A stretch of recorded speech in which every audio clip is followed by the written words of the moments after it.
Hey, Breaking Brown family, what's going on? Once again, it's Yvette Carnell coming to you, as I always do, every Monday and Wednesday, 9 p.m. Eastern Standard Time.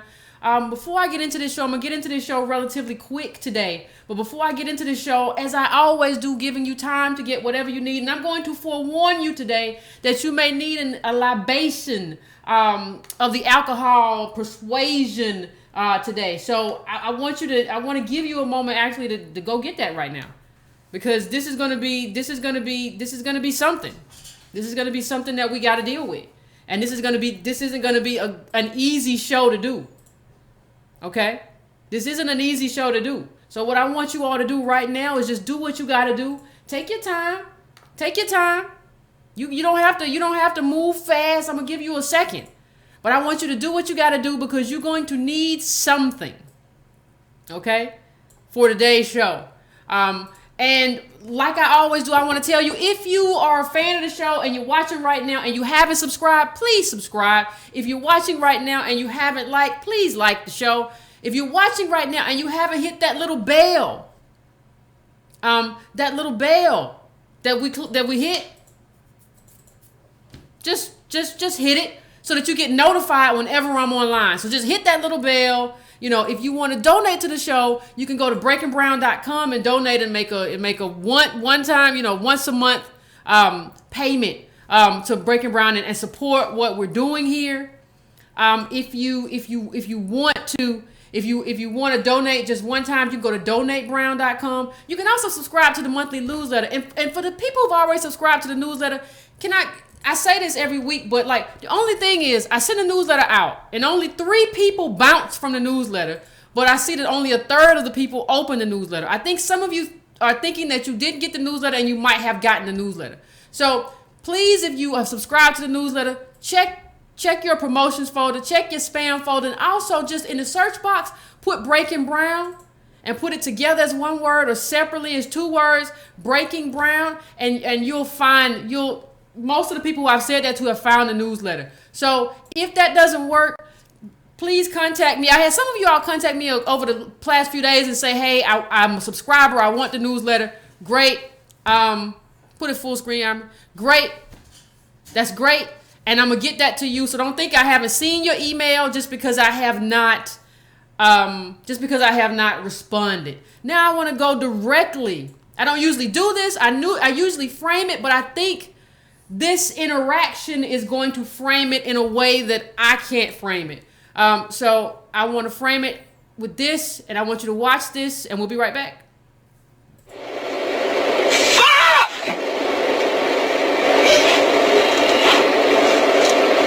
Mom, please stop saying customers and screaming because I don't want you to get shielded. Okay, give me a kiss. My phone just died, that's all.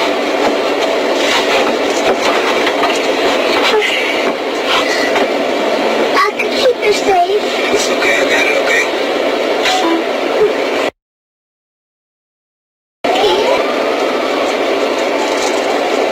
Come here. I can't believe they just did that.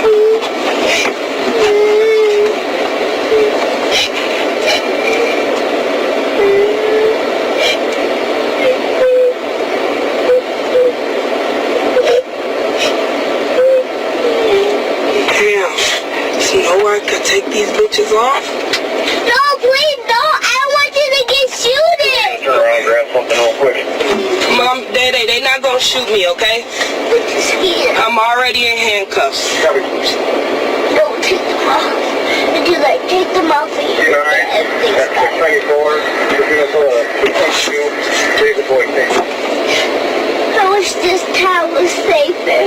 Yeah, this town. We was living in. That's true. I don't want it to be like this anymore. Tell that to the police, okay? When they come, okay? Tell them you wish that they didn't have to kill people. It's so bad. I should have been so bad. Excuse me. Hi.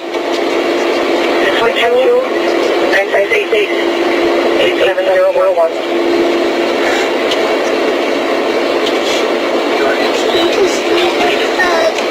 My phone just died and I have no way to contact family from. Breaking Brown family, I want to bring you into, you just watched a heart-wrenching, video of this woman, basically, Diamond, and her daughter having this moment where the daughter's like, I don't want anybody to shoot you, so I'm trying to protect you.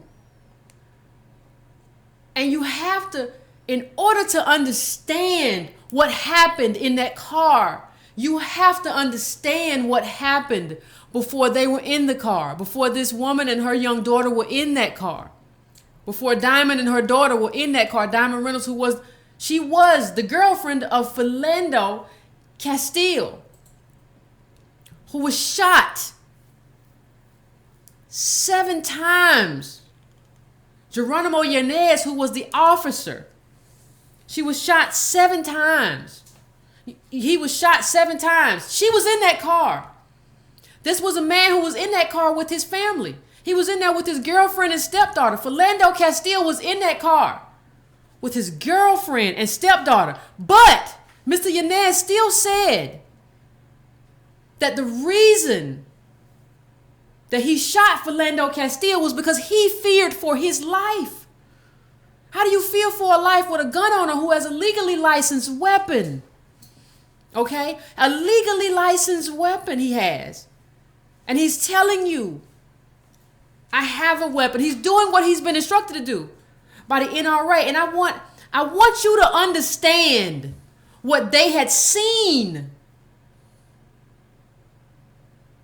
while this woman, Diamond, is handcuffed. She's committed no crime. She's done nothing wrong except watch her boyfriend be murdered in cold blood in front of the child. And to make it all the worse, they handcuffed her, and put her in a police car. And so now her child, her toddler, is trying to comfort her. Now I want you, this is graphic, but I need you to see it. So now I want to show you the video that came out of Officer Yanez fatally shooting Philando Castile, and we'll come back and we'll talk about it. Your brake lights are out, so you only have one active brake light, and that's going to be your passenger side one. Your third brake light, which is up here on top, and then this one back here, is going to be out. You have your license and insurance?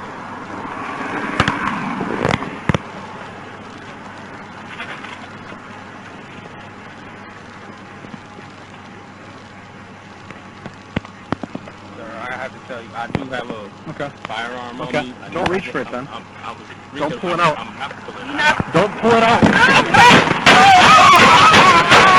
You just killed my boyfriend.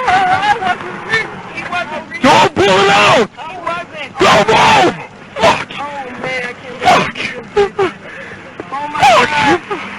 Oh my Don't God. move! Oh my Don't God. move! Oh my God, I'm shaking. Don't move! Don't move, baby. Code 3! Get the baby girl out of here! Don't move, sir. Your brake lights are out. We're back. Ladies and gentlemen, Breaking Brown family, Philando Castile, who was shot dead, seven shots fired into that car by Geronimo Yanez. He was, that day, let's just give you, because what I want to do when I take you through this, I'm going to talk about the man, Philando Castile. I'm going to talk about the law. I'm going to talk about that area where they lived in. And I'm going to talk about a solution in order to deal with what is happening to African Americans at the hand of police. We're going to get through all that.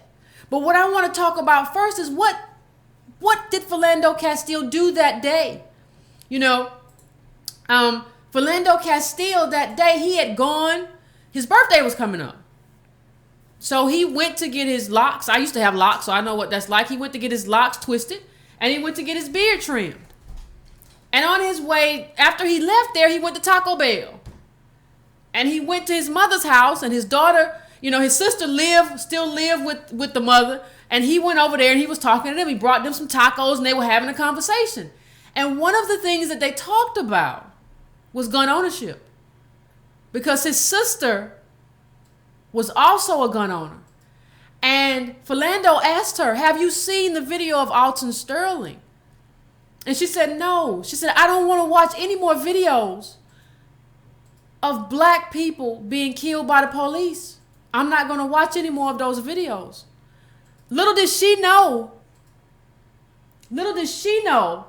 that pretty soon what would be happening to her is that she would be watching a video of her own brother gunned down, cold blood, by the police. She had no idea. And there was no way for her to have any idea. So what happened after Philando Castile left the house where he shared tacos with his family and talked about being a gun owner, talked about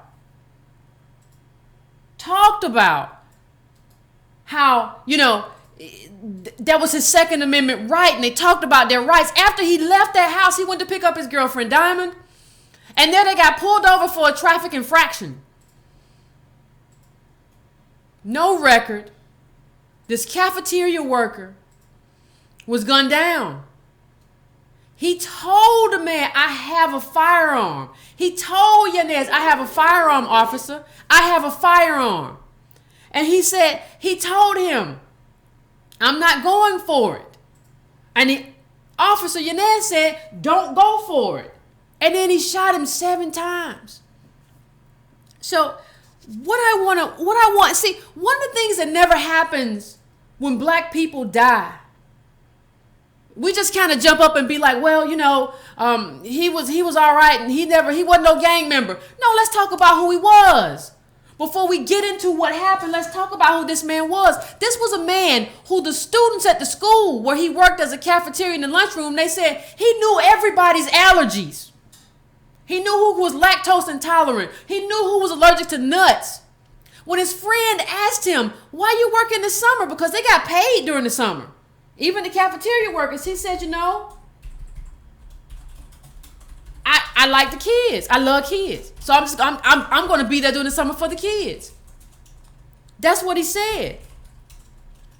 And they described him as a laid back guy. He just liked to watch, he liked to play video games. He didn't really talk much. And when the police officer came, he did what he was told. What he was told to do, what you're supposed to do when a police officer approaches your car and you have a firearm, you're supposed to let that officer know. But you know what it is? Laws. There is no law on the books that authority is bound to respect if you're African American. But there's a reason for that. It's not about just you don't like black skin. It's not about the fact of these people hate black people. There's a whole systemic setup. And what I'm going to keep saying throughout this broadcast is that I want you to stop looking at these people who have these simple ideas and simple solutions for what has to happen to help people like Philando Castile. It's more complicated than that. It's more complicated than saying he's just a racist and he's out here trying to kill black people. It's more complicated. Yes, he is a racist, but I'll tell you why. Even racism is more complicated than a lot of you think. Than a lot of people would lead you to believe. You don't have to hate black people to be racist. You just have to hold us to a double standard. You just have to.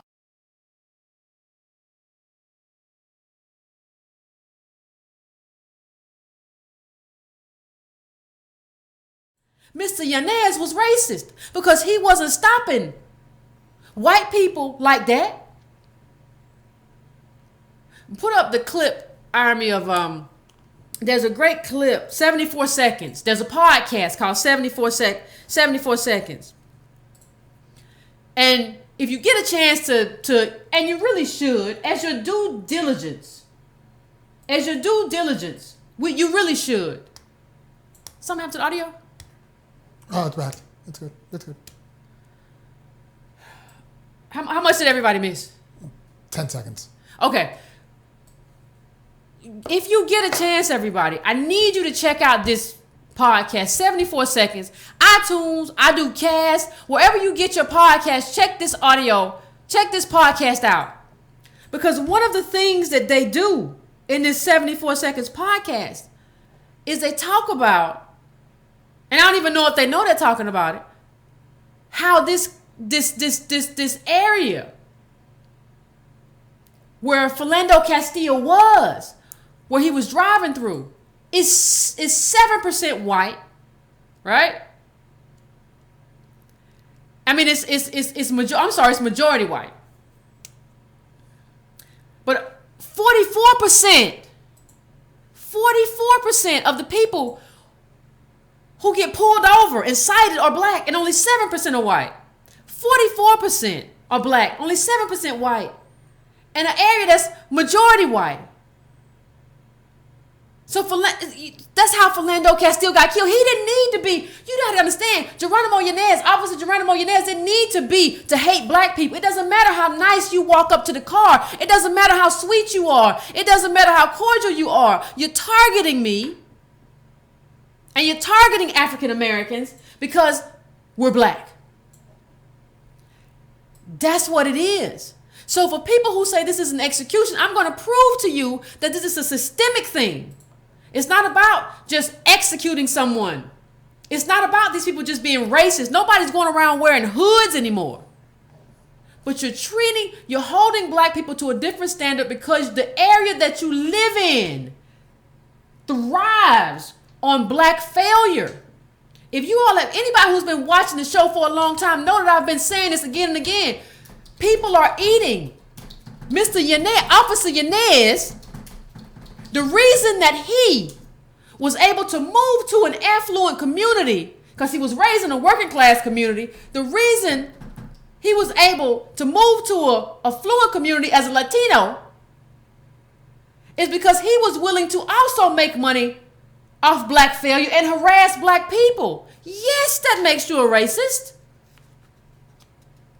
Absolutely. But we have to talk about that. Blacks, let me see. I think I got it wrong. Blacks were 44%.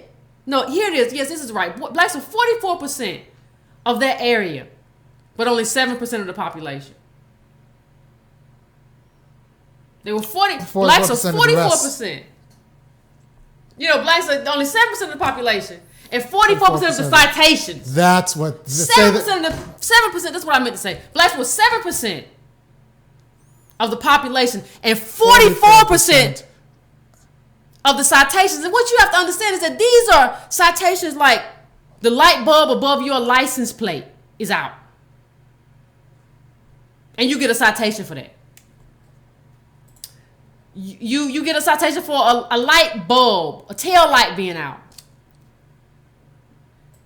And during that time, one of the things I found out, they just came out recently with the thing where you can automatically know if somebody has insurance in some states, right? That didn't exist. What they did a lot of the times is they actually would pull people over and then cite them for not having insurance, stuff like that. That's stuff that before everything was digitized, they could not know. Before everything was digitized, they didn't know until they pulled you over that you didn't have insurance. They pull you over to find ways to bring you into the system, to get money for you, to get revenue. That's what it is. Okay? So, I just want everybody to understand that this is what it is. Now I want to talk about the officer.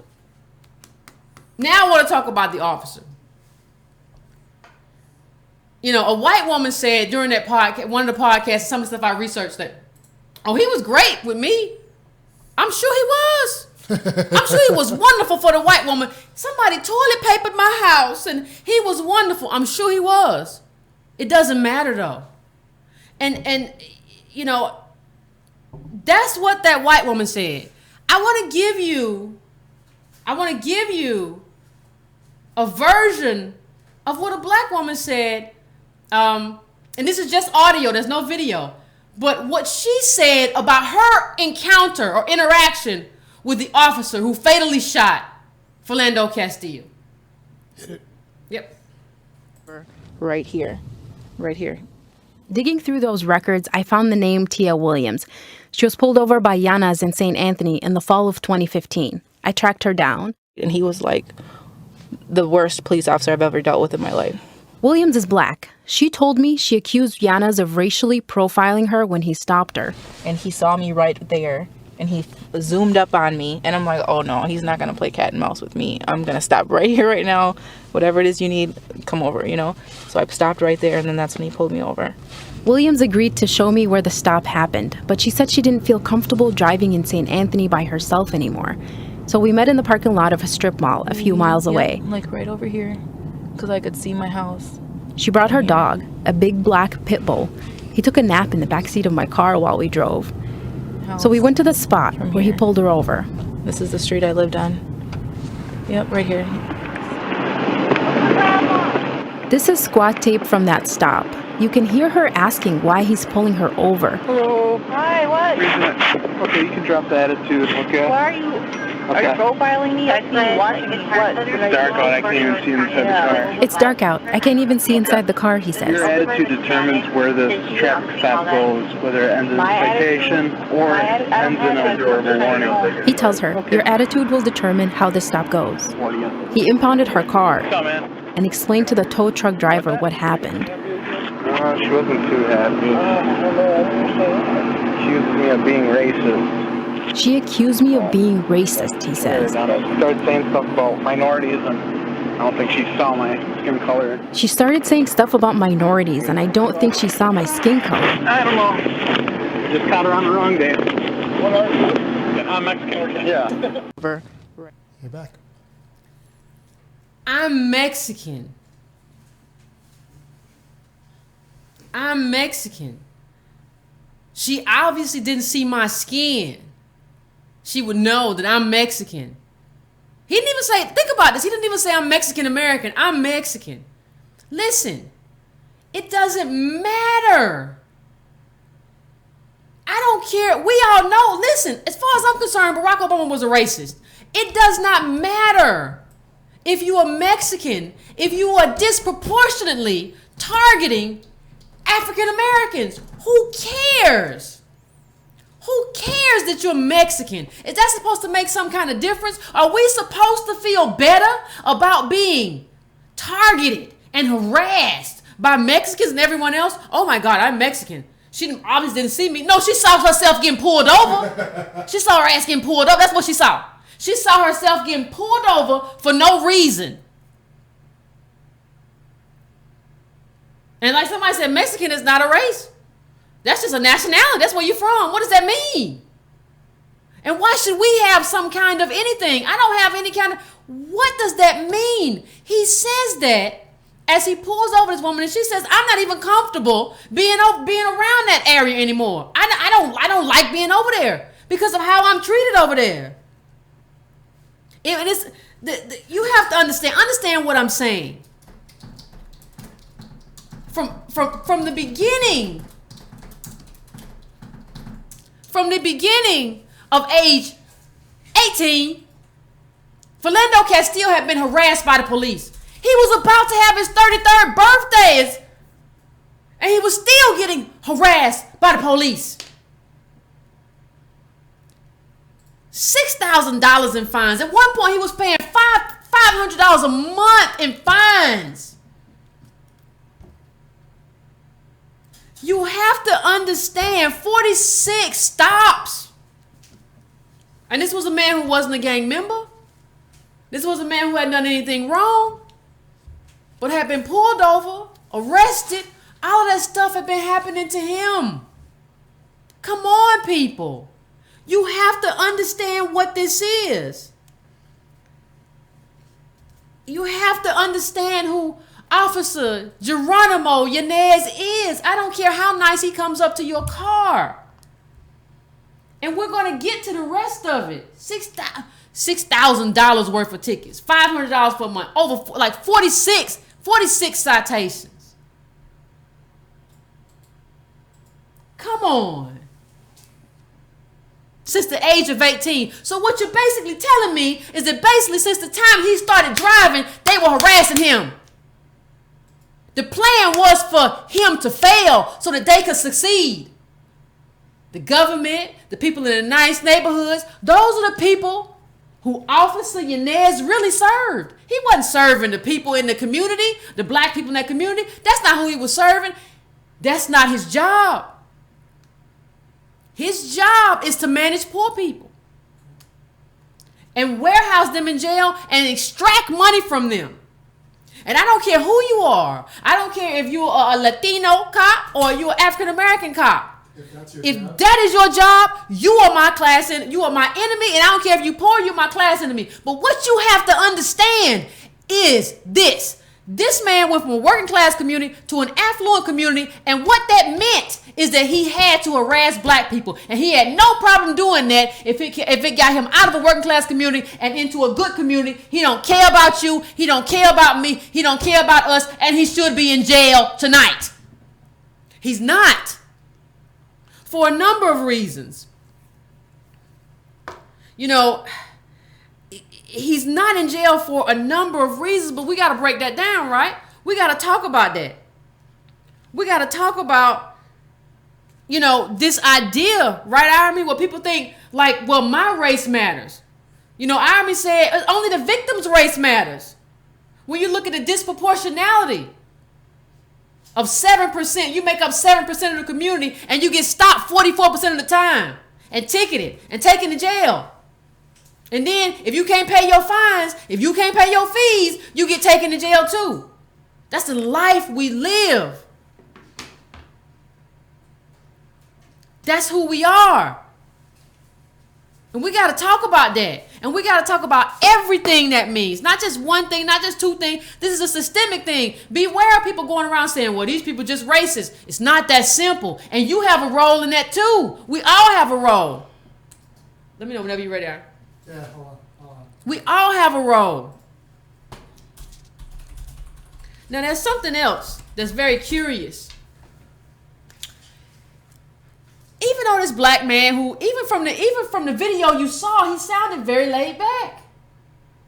He sounded very chill. He was just like, I got a firearm. I'm not reaching for it. But he said, I have it. He told him, I'm not reaching for it. And he said, don't reach for it. But there's something very curious about this officer. And it may have something to do with race, but it's deeper than that. There are other occasions where you hear Yanez do things that don't quite make sense. You hear him do things that kind of show you that he's not prepared for the job of being a police officer, regardless of his racism. So, clip, I think it's 7. Yeah, I got it. It's ready. I'm not fit to serve. Yeah, put up clip number 7, and we're gonna come back to it. And I want you, I want to talk about this clip. It's also from that podcast. Not fit to serve, right? Huh? Not fit to serve. Yeah. Narrow 4-lane divided highway. He approaches the driver's side window, and he's basically standing on the white line as he talks to the driver. Hey, how's it going, man? The reason I pulled you over, do you know your brake light's out on your passenger side? Yeah. Okay, all right, that's fine. Do you have your license insurance, please? I just got the car. You just got the car? Okay. He's friendly about the stop. He even lets the driver get out to look at the brake light. But when he's back, standing at the driver's window, this happens. If anything, I can arrange a ride. Oh, shit! Stay right here. Fucking head. A car passes right next to Yanez. It almost hits him. It's so close. It comes within inches. At that point, Yanez totally abandons the first stop. I literally almost just got hit by a car. My car is still southbound 280, South Geronimo. I'm going to try and catch up to this car. He follows the car for 2 minutes. It's not stopping. It pulls off the highway, down a side road. It's still going. I got it right here. It's not stopping. Finally, it rolls to a stop on a quiet residential street.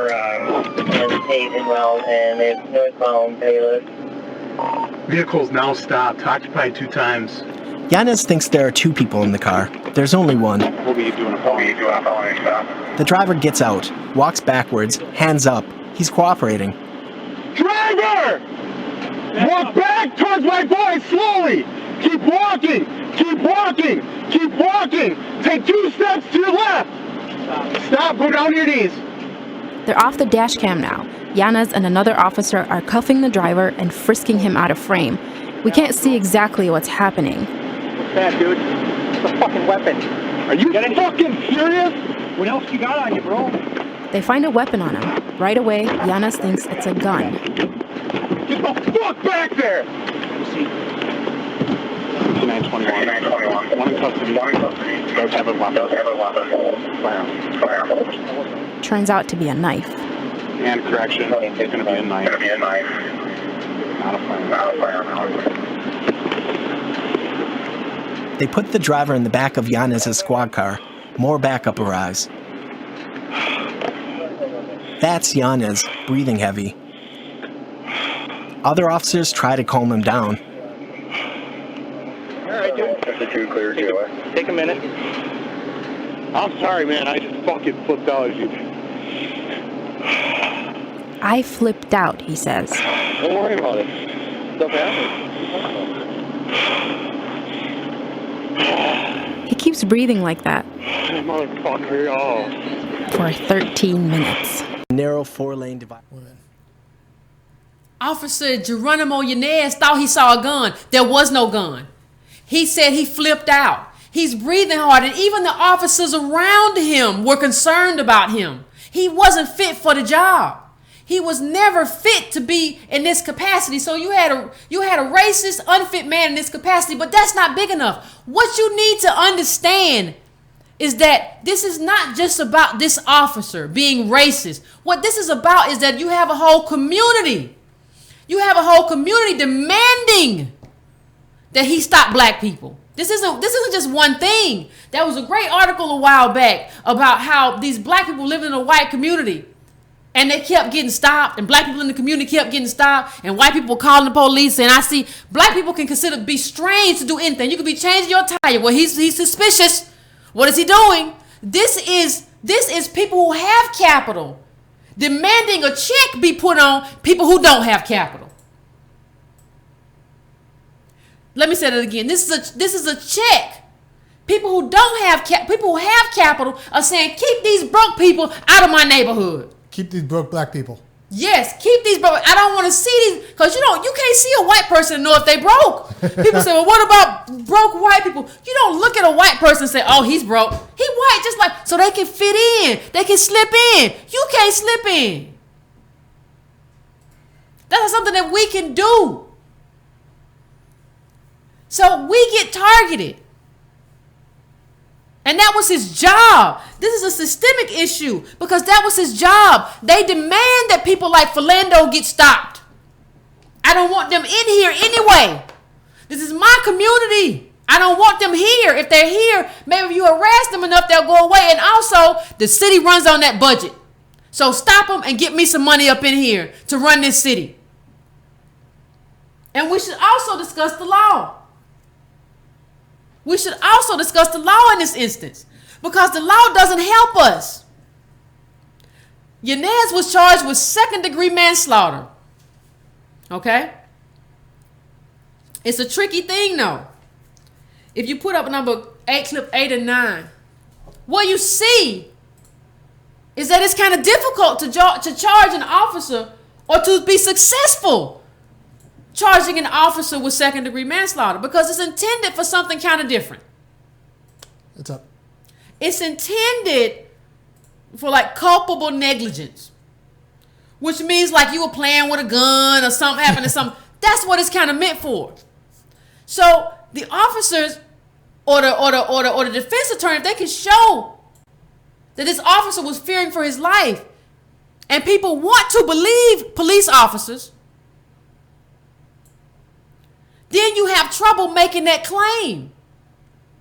Now, even that's not how it's supposed to be. It's supposed to be whether or not the police officer made a reasonable assessment in firing 7 shots into the car of Philando Castile with a child in the back seat, the woman in the back seat.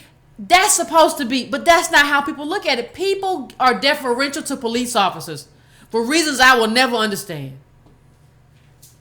A lot of it is propaganda in terms of how we're viewed and how they are viewed. And so what I want to say is, even if he had been convicted, that's only 10 years. You were a punk and a racist and you fired 10 shots 7 shots into a car. That's 10 years. Only even if he gotten convicted. Even if he gotten convicted, that would have been only 10. That would have been only 10 years maximum. There's a problem with the law. There's a problem with systemic racism in this country, and there's a problem with how that racism is used to make money and to manage poor people who are disproportionately African American. Since 2005, only 81 police officers, not just in Minnesota, only one in Minnesota where this happened, where Philando Castile was gunned down, but only 81 police officers have been charged in connection with the fatal shooting while they were on the clock. There have been thousands of fatal shootings. Only 80 have been charged, and it's difficult. That's part of why it's so difficult to convict them. They're looking at whether or not it was believable, but that Philando could have been going for a gun. Well, yeah, a lot of stuff is believable, but he didn't present as if someone who was going for a gun. But that's part of what they use. That's part of what the jury used to come up with their decision. Now, here's what I want to say about that. Do you know that there were 2 black people on the jury? One was Ethiopian and one was African American. Now, we need to talk about everything from jury nullification to influencing people on the jury. And the only way you influence people is to know politics, to know what you're doing, and to know why you're in that jury room. Why do you think I talk about black politics so much? So that you know if this happens to you, when you go in that room, you know what you got to do. You know what your responsibility is. That's what you have to do. You can't get in there. I don't care. You can't get in there and have an acquittal. Don't care. We don't know why we need to talk. I don't get it. I don't get it. When you get in there, like people say, well, should I be registered to vote? Well, I think you should always be registered to vote for no other reason than you're going to be called on to sit on the jury. How can you sit back and complain about juries and about jury selection and about convictions if you're not registered to vote so you can be on the jury? That is essential. That is essential. There were 2 black people on that jury. Okay? And beware of people. Let me just say before we go to the phones. Beware of people with simple answers. Beware of that. Because put that clip up, Army. Do y'all remember Ferguson? I'm just asking. It ain't been that long ago. Do we remember Ferguson at all? Do we remember how the same thing happened in Ferguson that happened to Philando Castile? These people were using the money that they made off harassing black people who were just trying to drive from one place to the other. They used that money to finance the city. So the system needs us to fail. If we don't fail, they don't make no money. And that's how the system is set up. That's how it's set up. And when you talk to me about solutions, ladies and gentlemen, when you talk to me about solutions, what I want to say is this. I'm not trying to be hard. I'm not trying to be rude. Philando Castile had a friend. And there was an interview, and the friend said that he was now political.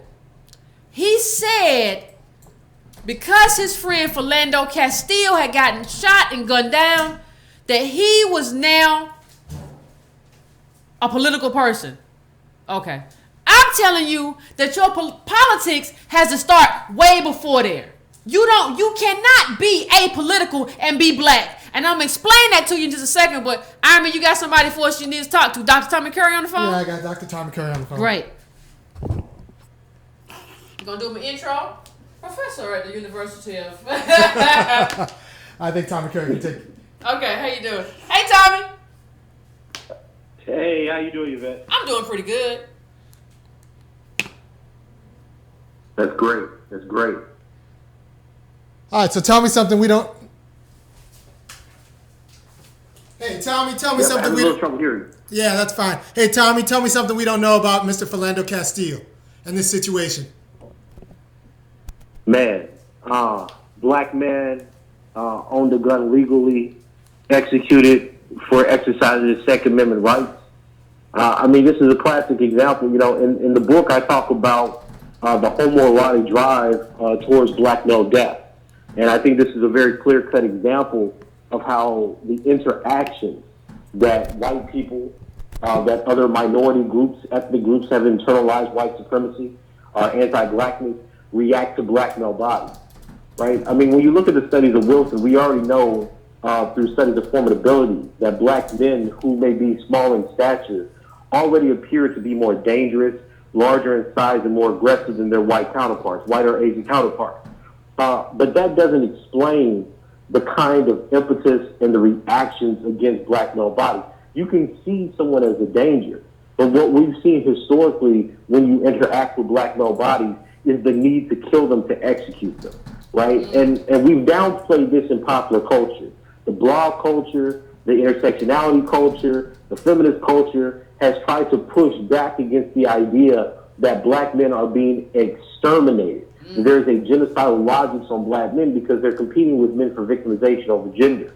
And we need to take a real hard look at the empirical facts of how many black men are being killed by cops in this country. Because every year is ranging from 290 to over 300. And that's vastly different than the number of women that are being killed, the black women that's killed in this country, which barely goes over the number of 20 on any given year. Now, that's not to say the lives of those sisters don't matter, but there is something going on in the white imagination in this white republic, in this alt-white, white supremacist country that is calling for the extermination of black men. And make no mistake, the killing of Mr. Castile is based in not only the fear of black male bodies, but also using his body as an example to the rest of black people in the country. This was a man who legally owned a gun, was killed, executed illegally on a live stream, and then the verdict was not guilty. So this is giving free license to the cops. This is giving free license to white America to know that black males simply have no legal or extra legal protections that can fight off the violence of white supremacy. Now you remember they came after me because I said that black people had a right to self-defense. Yes. And I said that black men and black women have historically exercised this right. Ida B. Wells, Mabel Williams, these are two black women who were very adamant that the black community had to defend themselves with guns. And even with me just saying that black people have a right of self-defense, that caused the firestorm when white people were threatening my life. So we got to ask ourselves, what's going on in this country where white people are insisting that their position of white superiority means they get unfettered violence against black bodies, especially black male bodies, right? Yeah. This is not a conversation that any political or intellectual groups have. There's no group in the academy that's having a conversation about the proliferation of violence and genocidal logics on black male bodies.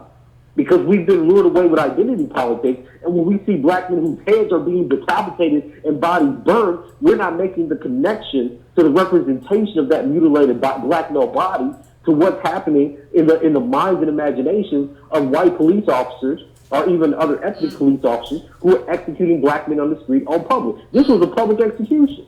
It was live streamed. We saw this black man dying on Facebook. So how is it, what's going, this isn't just about psychological trauma. This is about what a nation, the message that a nation is trying to send to the black community, especially to black males. That you are disposable.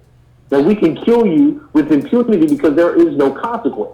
And don't anyone from your community dare raise up. Because the strongest of you, which are your men, the most radical of you, which is your men, the most militant of you, right, who have picked up guns to kill each other, to kill us in the past, right, you are no longer a threat because we can exterminate you and nothing will happen to it. Right? This is a change of times. And I fear that black academics are far too liberal and progressive, too far bent on classical economics, or I should just say Marxist politics and class coalitions, to understand the insidious nature that anti-blackness has in this situation. These are poor working class black men. And it's poor working class white men and white women who are siding with the state in this case for their deaths. So we have to reassess how we understand the relationship between the poverty that these black people, black families, and black men find themselves in, and the reaction that poor white people are having to their death, and then the vulnerability that black people as a whole have, because all black men are seen as that kind of threat, right? Every black man is seen as a criminal. Every black man is seen as a thief. Every black man is seen as a rapist, regardless of class condition, right? And think about the trauma. This is what I'm saying. When you kill black men, it's just like when they killed Ayanna's family. They came in trying to get her father. When you create the logic that allow you to kill black men without obstacle, without any regard for the rule of law, then what you've done is you've also created the idea that whatever collateral damage, whoever serves as casualties on the way to that are acceptable. And that's what ends up happening in our communities, that these black girls, these black women are being killed in the efforts of the state to exterminate black men, right? We saw this in the Rekia Boyd situation, right? Yeah. So we have to start having a real conversation about state violence. We have to have a real conversation about self-defense. And most importantly, we have to start having a real conversation about black male studies, where we're trying to figure out what is going on in the imagination of the white supremacist republic that's still requiring the death of black men and boys. Let me ask you a question, Tommy. What is the effect? Yes, ma'am. What is the effect of what we're seeing in terms of Philando and all these other men getting shot down? And if they're not getting shot down, they're getting put in cages. What is the effect of this on our black politics? I mean, I think it lulls us into passivity. You see, we academics love to talk about how radical we are, but there are very few academics that are siding with working class poor black people. So here's a concrete effect of this. You'll have a conference you'll have a few papers and a few panels, especially in my discipline of philosophy, talking about how unjust this is. Okay. But there are no programs, there are no incentives, there are no spaces or platforms for working class black men to either talk about this in the academy, and there's certainly not an effect of this where the conversation in the academy leads to more black men coming into the academy. So that means that when you're talking about black politics, right, what you end up having is a class barrier of poor black men who are dealing with this violence, being incarcerated or killed, and then you have the social mobility by the black intelligentsia or the black middle class who looks at them and tries to distance themselves from them. Because no one wants to be criminalized as the nigger. So that becomes that's an expendable and disposable class. You may talk about them, you may pretend and march and protest for them, but you're not trying to associate yourself or pull those groups of people up, because ultimately the society sees those people, those poor black men, as damaged criminals. And nobody wants to be the nigger. So our progressive black politics are in fact petite bourgeois politics. They're politics that seek to benefit from the suffering and death of poor black people, especially poor black men, under the guise of being progressive in race power, right? Without actually pulling up that population. So it's all smoke and mirrors. Because I've yet to see one concrete initiative that's trying to engage the class and racial politics and the sexual politics of dealing with poor black men who have been killed and incarcerated in this country. We keep putting this under the guise of intersectionality. We keep calling for recognition by the state, recognition from the Democratic Party, and there has not been one initiative that said the recognition doesn't work for people who don't work, for people that Hillary Clinton called super predators, for people that the world thinks ultimately needs to be exterminated to preserve the order of American society. We haven't developed the tools or the language yet. Hold on. I want to say what you just said one more time. The people that need to be exterminated to preserve the order of American society. Oh my God! Now that was deep. Let me ask you one. I want to ask you one more question. And you said this in your book, Mr. Yes, Tommy ma'am. Curry. You said I want to know what is the one word that we never hear used about black men? Vulnerable. Vulnerable. Man. Did you say that? Well, in my book I have a lot of them. Well, one of them was vulnerable. Tell me, you said vulnerable. Yeah. Why'd you say that? Yeah, they're black male vulnerability. We never talk about black men as vulnerable subjects or victims. And you know, Yvette, the most damning part about this isn't just when we talk about police brutality or state violence. We don't talk about black men as vulnerable when it comes to work. We don't talk, and I'll give you a really good example of this really quickly. You know, and Rami heard me talk about this at a conference before. When we talk about black men, there is a conceptualization amongst academics that black men are privileged. Now, black men have statistically, empirically, like you can look it up, been one of the least served groups in institutions of higher learning. In other words, we have been outnumbered as students since the 1960s or 70s. We have been outnumbered by, as you know, in terms of professors right now, black and brown male professors are the two least groups of professors in the academy, right? But there is no initiative to try to change that. So black men are told that they're privileged even when they're the most underrepresented. And that's not because black men don't have the evidence to show that they're the most underrepresented. It's because they're the most undesirable. People simply do not desire to work with. They do not desire to be around. They do not desire to see themselves on an equal footing with black males in this country. And until we make the realization of that, that's why we can't deal with black male vulnerability. Because we deny their vulnerability to keep them out of certain spaces like the academy, like the higher echelons of businesses, like getting degrees from high school, because we don't ultimately want them in this society. And we, black male studies scholars call this anti-black or racial misandry. Right? There's a historical and visceral hate of black males in this society that has been denied under the guise of male privilege, that has been denied under the guise of patriarchy, that has been denied under the guise of feminism. That simply does not apply when you look at the economic condition of black men in this country. They suffer the most from unemployment, right? They get the least amount of degrees. They die they have the lowest life expectancy. That's not a patriarch, right? They're most disproportionately affected by domestic violence and intimate partner homicide. They're most shot by the cops. They're the most incarcerated, right? That's not what a patriarch looks like. But we use that image, that caricature of an all-powerful militant black male rapist, right, Eldridge Cleaver, to justify why we don't have any sympathy for the suffering and death that black men and boys go through right now in our society. Which is why every time a black man dies, we have other bloggers, sometimes black feminist bloggers, talking about, well, you know, back 20 years ago, he raped a young girl, or he was an abuser, or he did X, or he was a drug dealer, right? So the same logic that has us negotiate the humanity of black men after they're victims of violence and death is the same kinds of logic that the white supremacist society asks us to accept every time we try to come to bat for black men. So when we were marching for Michael Brown, they gave us Ray Rice, right? He's an abuser, right? He beat his wife. Don't march for these black men. Don't forget how dangerous they are to women, right? See, these are the narratives that negotiate, that try to measure and evaluate the worth of black males in our society.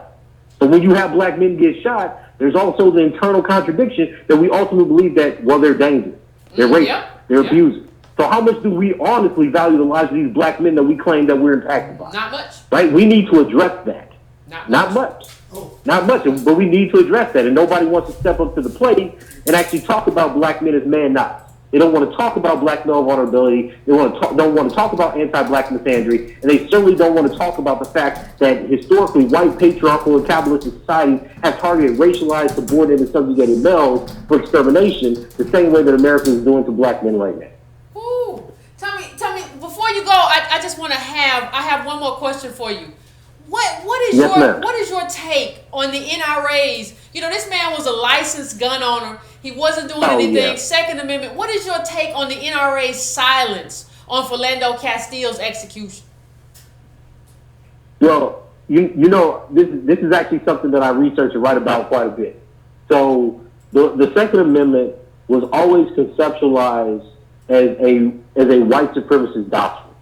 So when you look at the history of the Second Amendment, the fact that enslaved blacks or even free blacks weren't allowed to have guns except on the land of their owners or plantation owners for hunting, you can see that the right to bear arms has traditionally been used against black communities for the benefit of white communities, trying to keep order and keep them in line.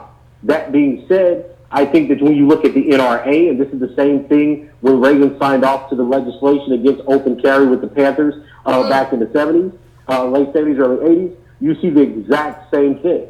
The NRA is there to maintain the rights of white people to arm themselves.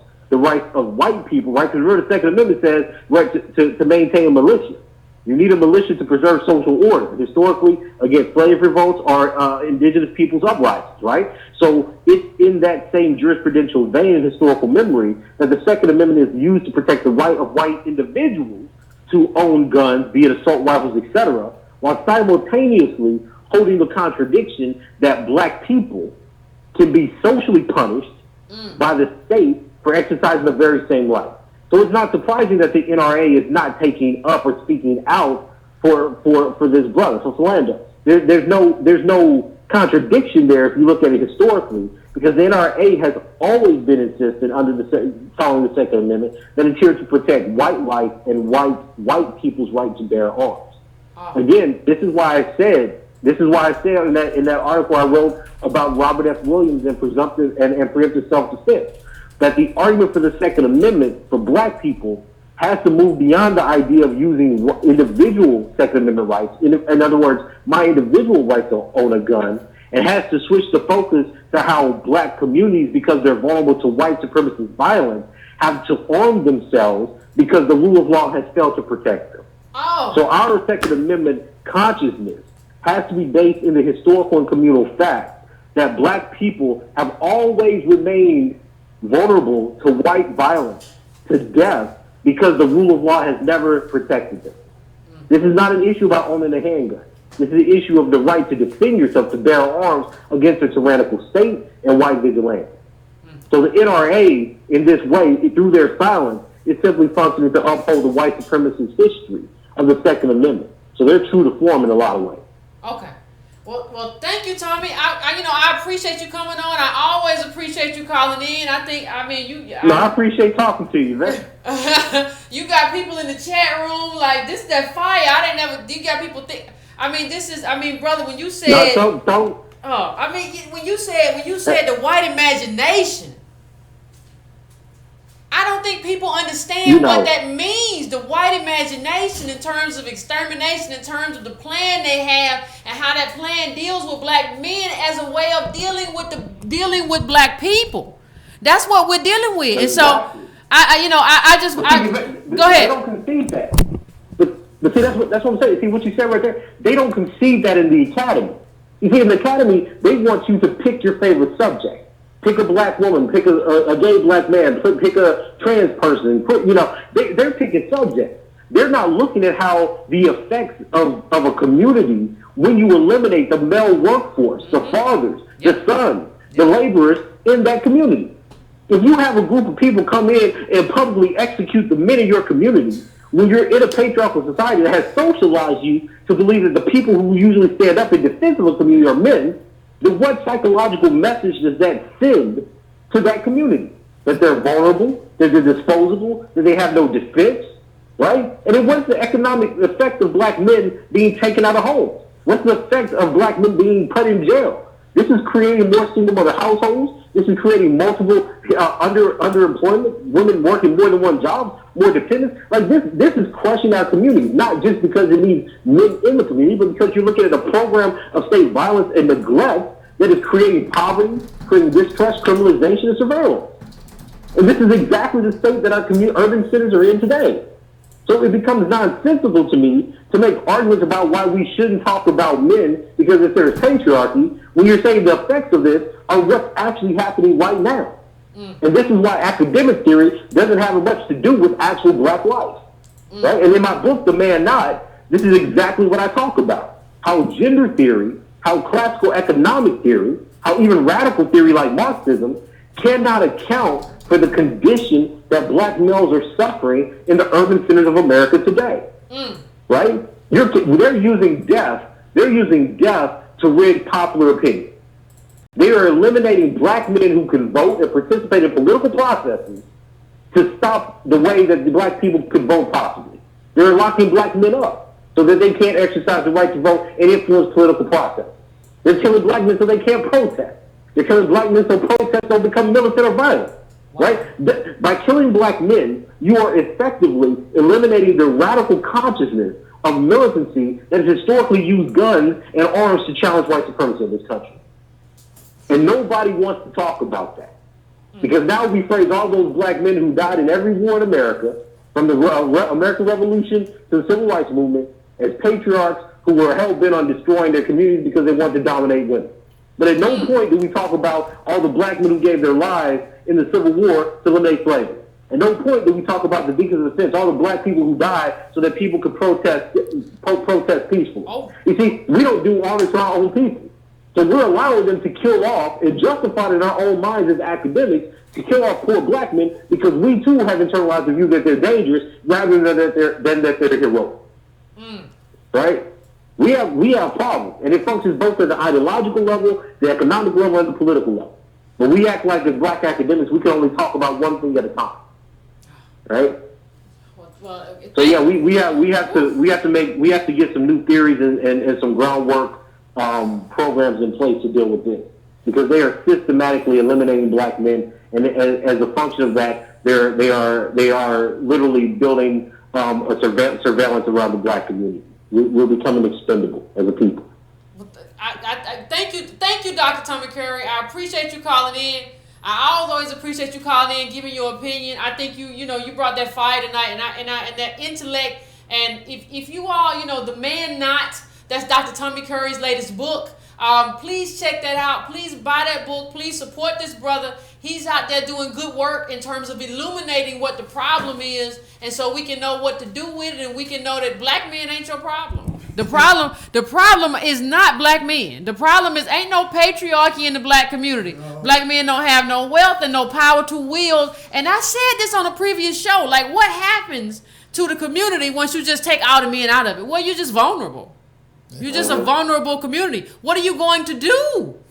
Like it's almost as if, feminism somehow makes us believe that men don't have a role in our community. And like, where did you get that from? Because men have a heavy role in the white community, but you don't believe they have no role in yours? So, We don't discount the white patriarch. Yeah. The white patriarch owns businesses. The white patriarch who we hand our fathers to give us tenure. We ain't mad at the white patriarch. But all these working class poor black men, they're the problem. Yeah. No, you're right. I agree. Thank you, Tommy. Thank you. I appreciate you for calling in and dropping that knowledge. And like I said, everybody pick up Tommy's book. We might have to discuss that one day on this show.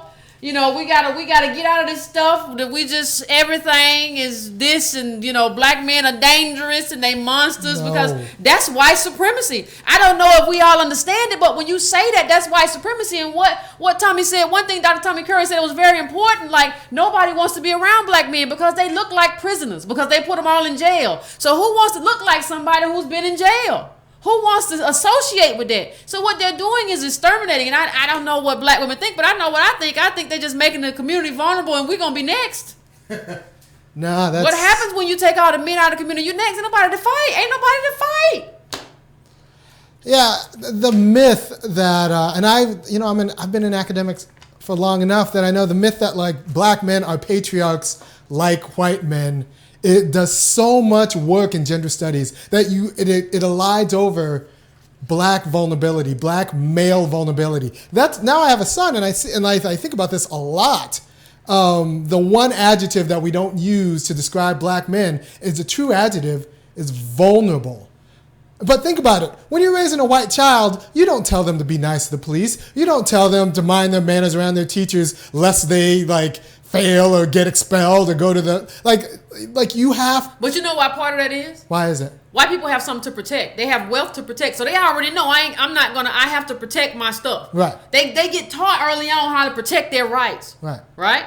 Because they have stuff. We were never made whole. I don't think people understand we were never made whole, and now you have the men in the community just being ripped from the community and put in cages. The food.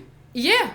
As food for capitalists to live off of. And nobody sees that as a problem. And nobody sees it as a threat, because you can say, well, look at Ray Rice. He hit that woman. Right. We have an entire media propaganda arm that's geared towards telling us that black men are awful people. And that's just not true. The studies, and I've read and I'm reading Tommy's book as we speak. Here's the problem. Somebody just said they just killed a pregnant black woman. Listen, I'm not throwing any shade to any black women who have been killed. What I'm saying is that the rate, this is when we don't understand numbers. This is when we don't understand numbers. The rate of black men incarcerated is 10,000 per 100,000. That's higher than apartheid South Africa. The rate of black women is what, like 300 per 100,000? Nothing compares to the number of black men who stop getting in this thing as black women when we gotta we get killed too. Not at the same rate. It's a different problem. About numbers. If you can't count, I don't know why you're here. I don't know why you're in the chat. I don't know why you're in the comments. You have to be able to count, and we have to come together as a community.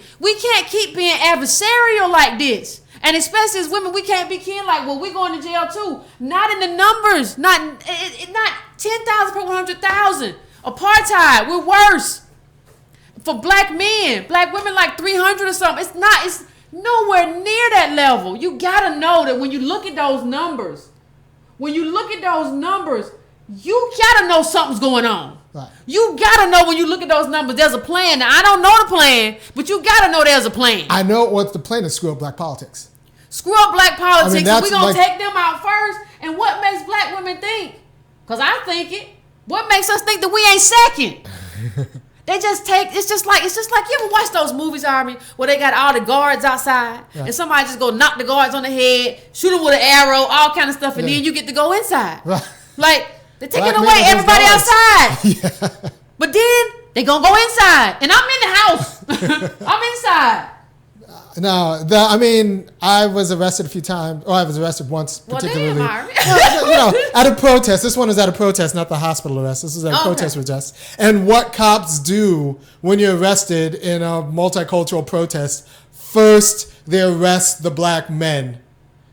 Because they know if they arrest everyone except the black men, and it's just black men there, like, it's going to be a problem. So first they arrest the black men, and then they leave the white women for last. So they arrest the black. Yes, of course. Yeah, because they'll just fall over. So they arrest the black men first.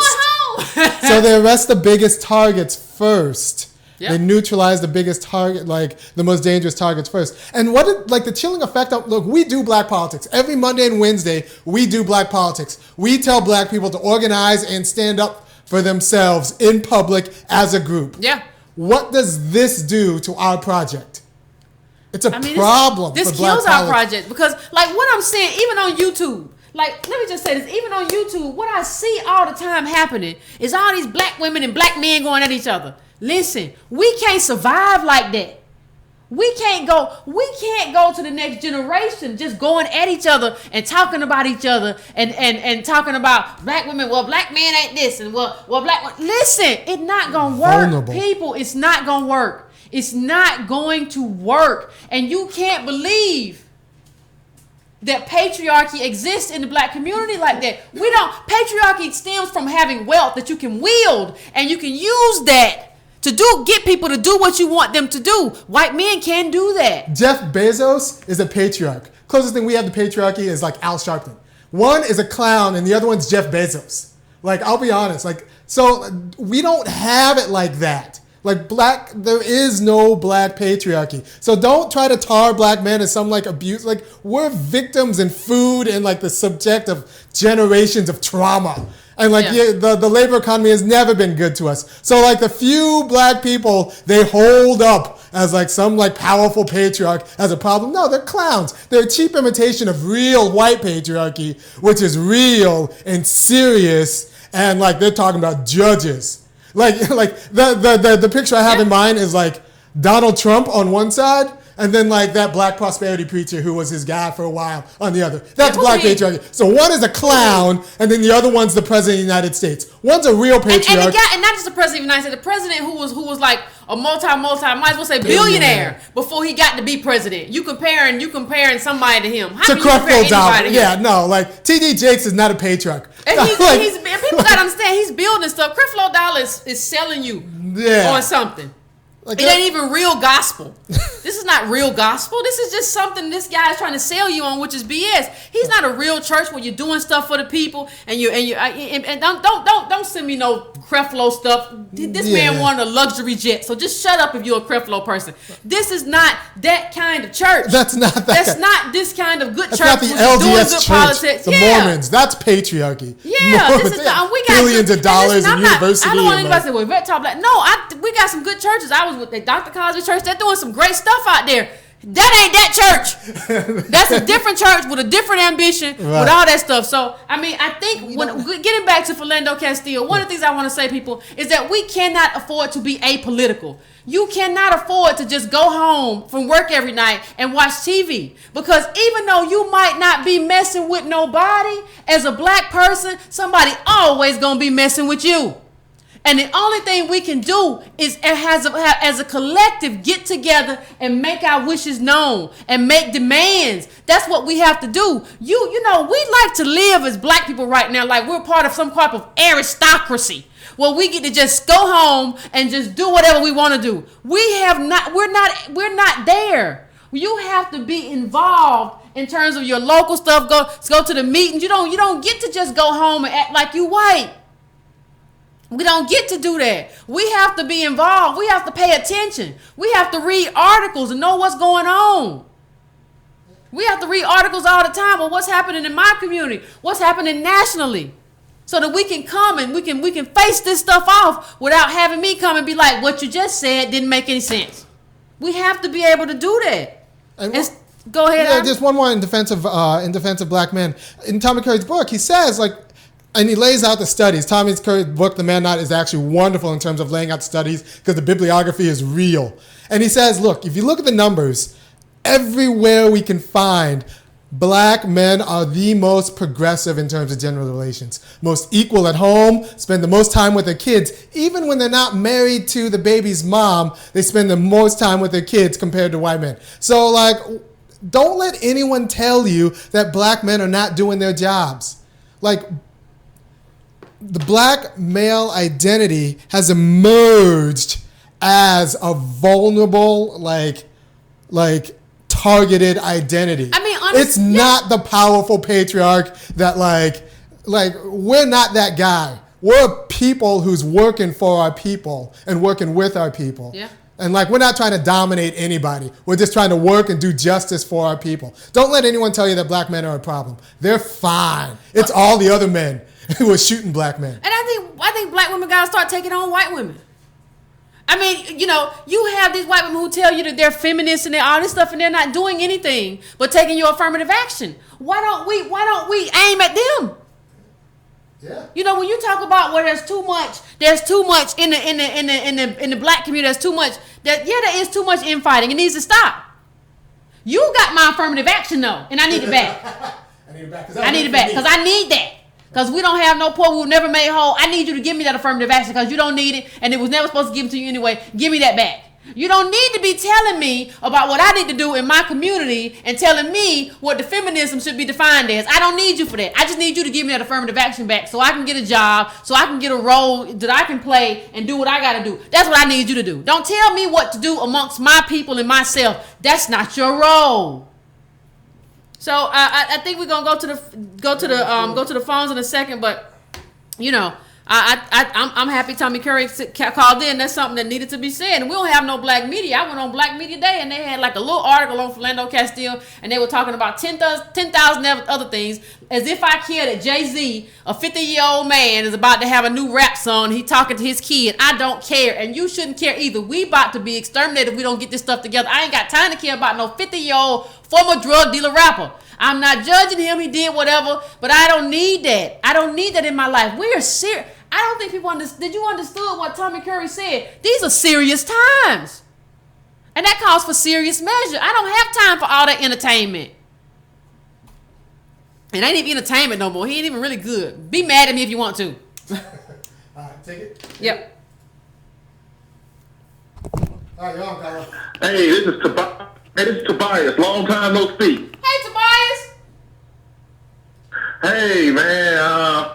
Just got off work, and a couple things I have to say real quick. that cop who killed Philando Castile. He is a brown guy, so much for that black and brown community. Also, coalition, I'm sorry. And also, for those who hate patriarchy is the reason Hillary Clinton was able to run for president 3 times and have no debt and able to walk around with a Chanel bag. That's what patriarchy got her. That's real patriarchy. That's real patriarchy. But the thing I want to say is that the way the media is, how they portray these black people, you get these people talking about, they're less likely being shot. It ain't about, it's the shootings and killings, yes. But look at how they portray these black people. Want to dig in records, want to say this person, we got to have like a moral council. But yet, when you had those 2 black cops in Louisiana who shot 6-year-old Jeremy Martis because his daddy was running away from them, who was a career criminal, it's funny that the boy got killed on a Sunday, and by the end of the week, they were charged with murder, pictures out in the paper, and, that same week, one of them already got sentenced to 40 years in prison. But when it comes to us, all we get is a paperwork process saying, hey, maybe he should have pulled up the fan, maybe he should have gotten on his knees and begged for forgiveness or whatever. Now, you're right, Tobias. Ooh. Yeah, and can I say one more thing before Ivy hangs up on me? all these people who are mad at Colin Kaepernick, y'all want to talk about what he's talking about now? Because this stuff is still going on, and also more disappointed at our black politicians. All you got black folks saying, oh man, Jeff Sessions, Donald Trump. Well, what about all these black people who were killed unarmed when Obama and, Eric Holder office, but they seem to come up with a policy for a transgender bathroom, but not for us. But hey, you guys have a good night. You too, Tobias. I appreciate you calling in. Where was Kamala Harris when all this was going on? Where was Cory Booker when all this was going on? Well, I think you got to ask about your black politics. I can tell you what Kamala Harris was doing. What was she doing? She was a DA. She was putting black people in jail. She was a DA. Yeah. No, that was her job. Putting black people in jail ain't somebody I want. I don't really want no prosecutor that likes Kamala Harris. You got and the more I see, like, it's hard. It's really hard to get people when you see these people rise all the way to the top as prosecutors and they rise to the very top. That's part of the game. You got to be willing to put black people in jail, especially if you black. So I agree. I agree with Tobias, Lord. Hello? Yes. Hey. Hello, can you hear me? Hey, Yvette. Hey. About this gender war that is taking place in the black community and on the internet too, the cyber community, about how you have black men and black women going at each other constantly. You have black men blaming black men for the collapse of the black community, saying that they conspired with the government and their baby bastard making machines, and they have sex with the bottom 10% of black men. And then you have black women on the other hand saying black men are useless. They lust for white women. They eat black women. They're violent. They're lazy. They don't take care of their kids. How do you shut type of black people down? They seem to just suck the oxygen out of you and the people around them. They're just aggressive. They just constantly keep hammering this down. You have a black male YouTuber. I'm not going to name his name. He just shits on black women constantly, over and over and over. And you have black women who do the same thing. And you come across these people too, even outside of the cyberspace. And they're just evangelical about their beliefs, about how the other gender is to blame, and they're so inferior. Not white supremacy. What do you? Yeah. That's all I want to say. No, appreciate it. That caller sound like Cory Booker. Appreciate you, man, for calling in. But you sound just like I thought. Did Cory Booker call in? You sounded just like him. But the thing I will say, I think that definitely exists, and I am not very interested at this point in figuring out who did what, when, and how. No. I just want it to stop. Because I think what happens in terms of, like you said, taking all the oxygen out of what we're doing, what happens is that these people take all the oxygen out of politics. So what happens is that we don't talk about black politics because we're talking about, well, these women ain't nothing, and well, y'all men ain't nothing either. And so there's no space to be like, hey, none of us gonna be nothing because we're gonna be finished if we don't get our black politics together. There's no space to have that conversation because everybody else is having a conversation that really don't matter. Like, it really don't mean nothing. I don't, you know, and if anything, if y'all still want to fight after we do the real fight, then y'all go ahead. But we got a real fight to fight. And all these people are on here fighting the small fight. So I think, you know, everybody got flaws. Yeah. I understand what happened. You know, I understand why. I definitely understand why, you know, the anger. But you just, at a certain point, you just got to say, I'm grown. I'm not going to do this no more. I'm going to get together and we're going to collectively do something that matters in terms of black politics. I mean, to me, that's what YouTube is for. YouTube ain't for me to just sit here. I could probably get more views and make more money if I just sat here and talk garbage. I don't want to do that. I don't want to do something that's not beneficial to the community as a whole. I don't see myself as some kind of little entertainer. That's not my mission. So Tommy actually has a great argument about this, and he actually wants to start a black male studies department just because he says nobody studies actual black men, like nobody as subjects, not just objects of brutality, but nobody actually studies the experience of black men, their experience of vulnerability. They're not studied in gender department. They're not studied in gender departments because everyone just assumes that black men are patriarchs and violent and not subjects who actually have thoughts and like concerns and experience. So Tommy wants to start a black male studies department because gender departments don't take black men as subjects seriously. They take everybody else's subjects seriously, but black men talking about black men and what it's like to be a black man, like that's just not something that's studied and taken seriously because we're not sympathetic. When the vulnerability of black male vulnerability is not taken seriously as like a problem. It's taken seriously as something like animals deserve, and black men are animals. You ain't even animals, like I don't know. But like, you know, in terms of how it's rendered. But yeah, I think we have to do something about that. Like I think that's been a campaign to make everybody believe, and this goes back all the way to Ida B. Wells Burnett. Yeah. I remember her writing when there were black men accused of rape, how, you know, black men were perceived as beasts, you know, and it's not, a beast is not even like a puppy, right? So you can't even say animal. So let's go to the next call. Yeah, gender matters, and black men are a gender. Yeah. Next call.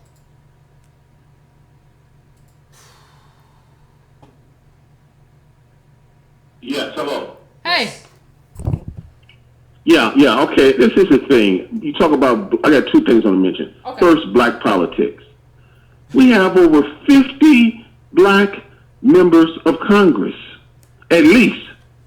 Okay, part of Congressional Black Caucus. They do a conference every year, every September. There has never been one piece of legislation that has been put together by your legislators that will give black people a benefit. None, not one. How we going?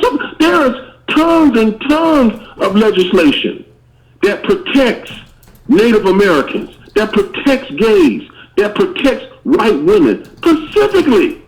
But there's nothing that gives a black man and woman an advantage. How you gonna make it? Yvette, let me tell you something. You've hit on this several times, and I love you for it, Yvette. There is a hidden catastrophe going on in black America that nobody will talk about. That is black people who ain't selling dope, who ain't in jail, but who are going to get their education, piling on tens of thousands, if not hundreds of thousands of dollars of debt in the STEM careers and whatnot. And guess what, Yvette? What's that? They can't get a job. I know. They can't get in. They can't get in. We are blocked from industry. Now, and then for the couple that do get in, here's the cruel crux of the matter. Even when you get in, you just one conversation away from being blackballed out. Where your PhD means absolutely nothing. And African Americans that get in, they realize that they're not going anywhere working in this environment in corporate America. They're not going anywhere. They're not making enough money to pay back those $120,000, $150,000 in student loans. Black people aren't making any money. No. Very few of us make over $200,000 a year. Look, as you stated before, if you got 2 kids in college, you make $300,000 a year. You just getting by. I'm just telling you, you just getting by.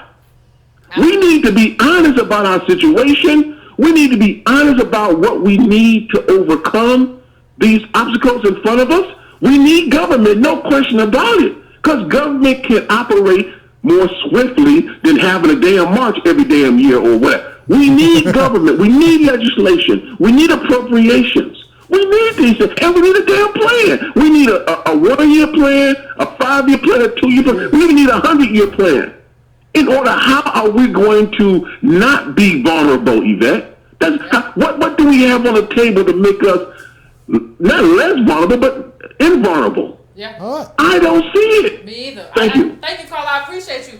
Let me just say one of the things. He said, we don't have any legislation specifically for us, and other groups did. Let me tell you what happened. All of this civil rights legislation and all this affirmative action, that was specifically for us, and the Democratic Party gave it away. Because they were trying to win votes from Latinos and from Mexicans and from all other immigrants. They were trying to win votes from white women, so they gave our stuff away. And we reward them by still voting for them. No matter what. That's what happened. We did have some specific stuff, and we all, the Democrats, give it away. And he's exactly right. And so now everybody got something, and we don't got nothing, and we sitting here looking like, why am I so vulnerable? And he's right. I had somebody tell me earlier today, I don't have, black people just should have studied STEM. STEM and can't get no jobs. You don't get it. Stop saying, understand that this stupid stuff people are saying is not a solution. People who say we should study STEM, we are studying and then not getting jobs. Stop saying stuff that don't make no sense and thinking it's a solution. No, you just don't get it enough to understand what it really is. It's not a solution. Kanye's bill, wants to study reparations. That's the least we could do. Study and then move it. Yeah, so Kanye we should does be have a bill. demanding that from people. You need to support this bill. If you want me as a black person to support you for office, you gotta go on record, first of all, as one thing. We should have a list of at least 10, but it's one thing, you have to support the Kanye's bill to study reparations. If you can't do that for me, I'm staying home. I ain't voting for you. I would rather. We have enough juice in the Democratic Party to actually do that if black people got their politics together. If black politics worked. If black politics does work, the problem is, and this is why the big media propaganda arm, it actually works. It's there to neuter black politics. People don't want to organize if they can shoot you in the street, Yvette. Let's be honest now. Yeah. A lot of people, you don't look at what happened to the civil rights leaders. A lot of civil rights leaders died broke and young. Yep. So, these killings matter. They have a chilling effect on black politics. But black politics is what can say, look, you support this Kanye's reparations bill, or we will stay home, Democrats. Yeah, we stay home. If you don't... And I'm talking you, Kamala, too. Put it on your party platform, as if it's not on there. Put that on your party platform. Yes. If you don't want to put that on your party platform, that you support reparations for African Americans, then we'll just stay home. And you say, well, if we put that, we can't win Republicans. I don't care if you never win a Republican. I don't care. You should be building your base anyway, because if you do this, more black people will come out who don't vote, and they'll vote. You'll have more of that. And then if you even if I'm not even thinking about nobody but us right now, but even if you dealt with the needs of poor and working class white people, you can have them too. I ain't got nothing to do with the fact that you want to win Republicans. I don't have nothing to do with it. I will stay home on election day if you don't put this on your agenda. That's the kind of stuff we have to do. You can go to the next one. One? Yep.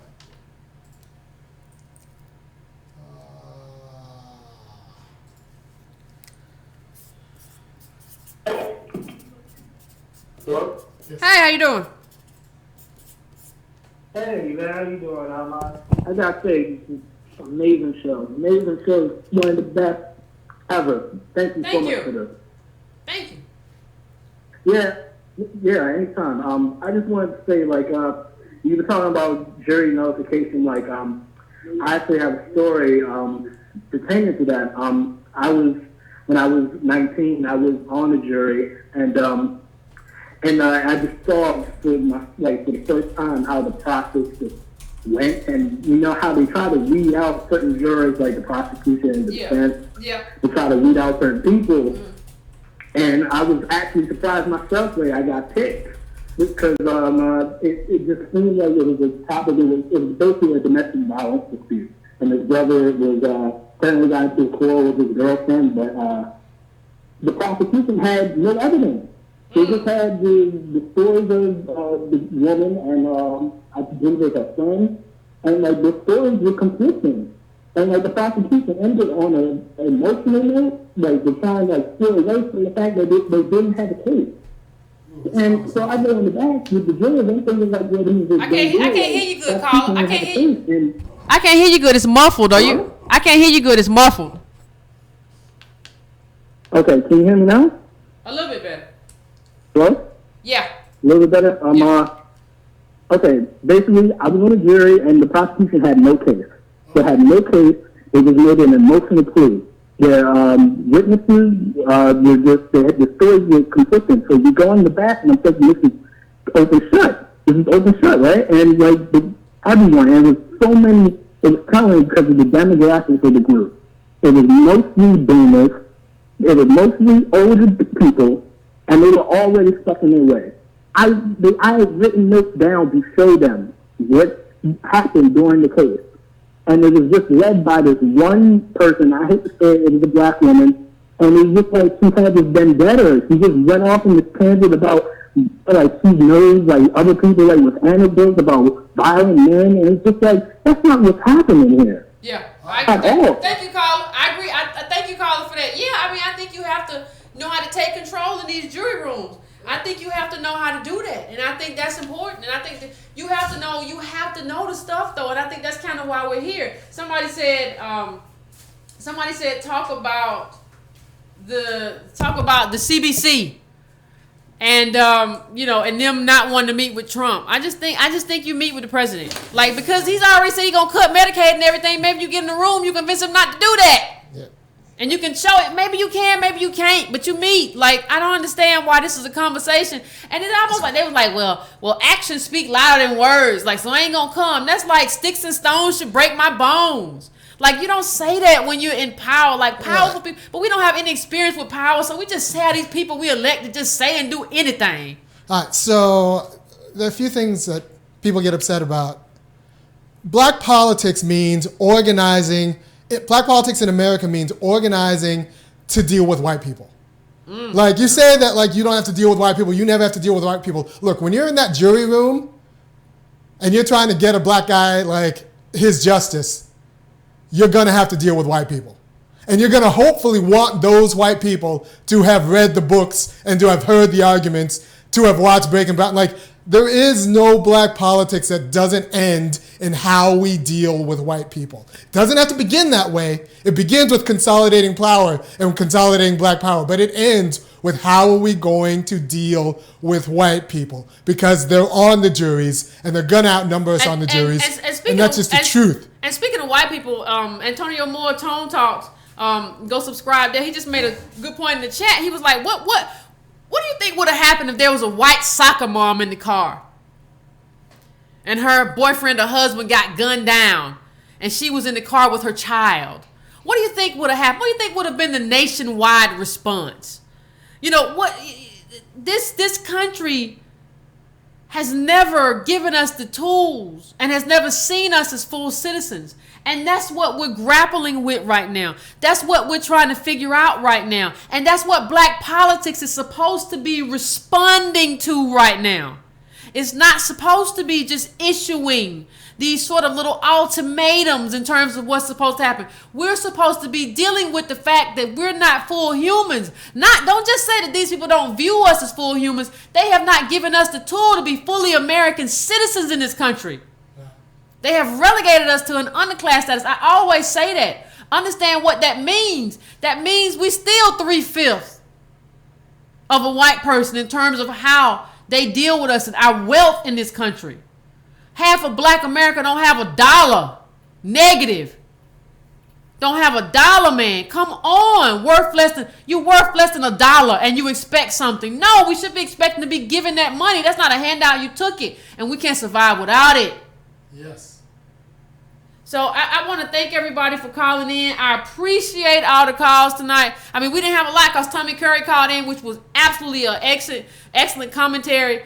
So, again, those of you who subscribe to the newsletter, please just check your spam, check your promotions folder, and in the search box, look for Breaking Brown so that you can see if it's in there. Because only a third of the people I sent the newsletter to actually opened up the newsletter, and only 3 people were bounced. So, it doesn't do any good to get the newsletter if you don't read the newsletter and read the articles that are in there in terms of political education. So please, please, please, please check that out. If you still have a problem, when you go and you check your promotions folder and you check your spam folder and you search for Breaking Brown, Breaking Space Brown and then Breaking Brown, just search 2 words together as well. If you still have a problem and you can't find it, then email me at editor@breakingbrown.com. You can go to donatebrown.com to donate. Always please go to subscribe to Brown. Subscribe-to-brown.com and be added to the mailing list as well so that I can have you on my mailing list. Also go to breakingbrown.com and subscribe. You can subscribe to the newsletter if you haven't already for $2 a month. You can also subscribe and just pay $3 a month, 5, 10, 15, 20, 25. There's a lot of options that you can pay and you can support what we're doing here.